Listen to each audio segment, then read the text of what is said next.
item be used for? Some end uses are prohibited, while others may require a license. For example, you may not export to certain parties involved proliferation of weapons of mass destruction. A specific authorization, no matter what your item is. Okay?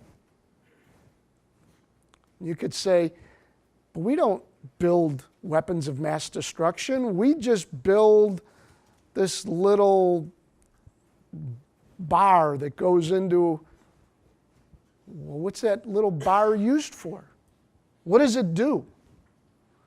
You know, it's just an MP3 player. Well, why is some foreign company buying container loads of them in a country that it doesn't fit? Okay, those are the questions that will be asked by the government. There's a term. The term is crosshairs. You never want your company to be in the crosshairs of the U.S. government. Do you know what that means? They're watching you. They're watching you. Okay? And the way that happens is that one thing goes wrong. Then another thing goes wrong. And then a third thing goes wrong.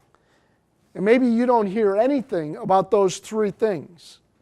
But then one day you get a call and they want to know specifics about all three things. Okay? I'll give you a real good example of something. And it has to do with imports, but we'll talk about it right here, as long as I brought up crosshairs.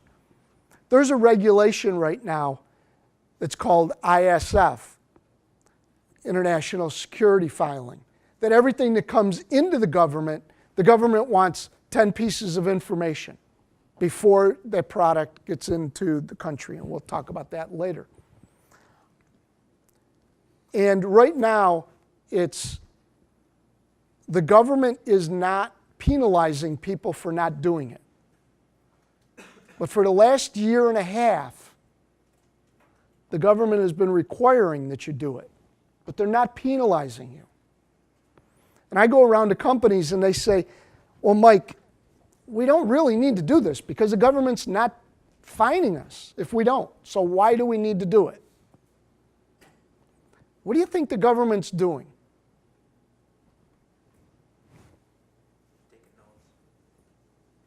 That's exactly what they're doing. They're taking notes and they're watching. And they're seeing people that comply and companies that do the right thing and companies that don't do the right thing. And we've gotten notification that over the next couple months, they're going to start the fines. But they've already got their year and a half's worth of information. And it really kills me when companies call and say, how come my freight always gets inspected? Well, yeah, I know I cut this corner and I didn't do this right and I didn't do that, but I haven't gotten fined. But Mike, why does my freight always get scrutinized? That's why. You're in the crosshairs. So there's a difference. There's, the fines, everybody knows. You got caught, they're fining you. Okay? But there's also times when you don't get fined and you got caught. And you think that you've gotten away with it, but you really haven't. Okay? That's where you don't want to be. I mean, you don't want to get fined either, but you don't want to be to the point where you think everything you're doing, you're getting away with it. And you're going to sit there and say, well, Mike, how do we know? You know. You know if you're not doing it the right way. You know that you're cutting corners.